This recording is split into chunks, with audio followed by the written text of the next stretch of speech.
evening and welcome to Monday's edition of the Regional News. 2 people were rescued after a Venezuelan registered aircraft crashed 14 miles off the coast of Grenada.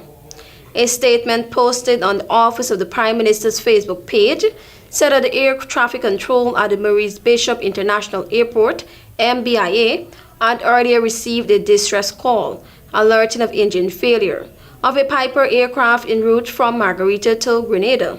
It said that while the pilot's request for an emergency landing at MBIA had been approved, the aircraft subsequently crashed approximately 14 miles off the coast of Grenada.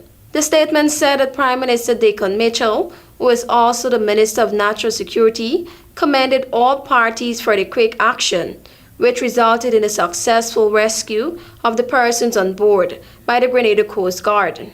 Among the agencies that participated in the search were the Barbados-based Regional Security System (RSS), the Trinidad and Tobago Rescue Coordination Center, American Airlines, and SVG Air. Education Minister Shari D. Castro says the ministry is getting ready to recruit interested students who are at the end of the high school journey to teach at various schools across the territory. De Castro said the teachers trainee program is not new to the territory and added that there are some teachers in the local school system who started out their careers as trainees. She said the ministry will soon be meeting with high school seniors to discuss the programs with them, as it's a gateway they could use to enter the teaching profession. Quote unquote.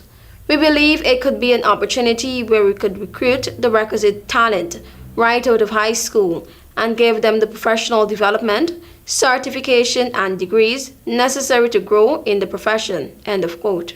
She also said the ministry would also be targeting recent college graduates, especially those who have not yet found jobs in the disciplines or areas they studied. She explained that these measures would hopefully fill some of the shortages the territory is experiencing as teachers continue to migrate the jurisdiction with more attractive salaries than the British Virgin Islands. The Dominican government is in possession of a report on the electoral reform undertaken by former President of the Caribbean Court of Justice, Sir Dennis Byron.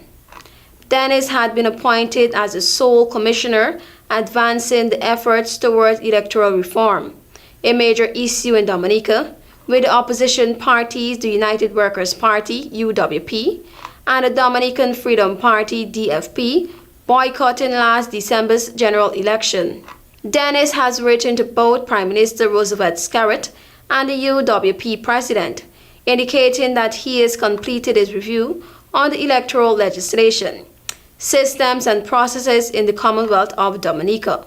The former CCJ president said that while the presentation of the report may indicate at the conclusion of his contribution to the endeavor of enhancing the electoral process, he remains willing to address any inquiries or provide any further support needed to bring the process to conclusion. The UWP and the DFP had boycotted last December's general election over the electoral reform issue, with the ruling Dominican Labour Party, DLP, securing 19 of the 21 seats, with the remainder going to independent candidates. The opposition parties had been calling for electoral reform, including a clean voters list and identification cards. Thank you for watching. I'm TIANA.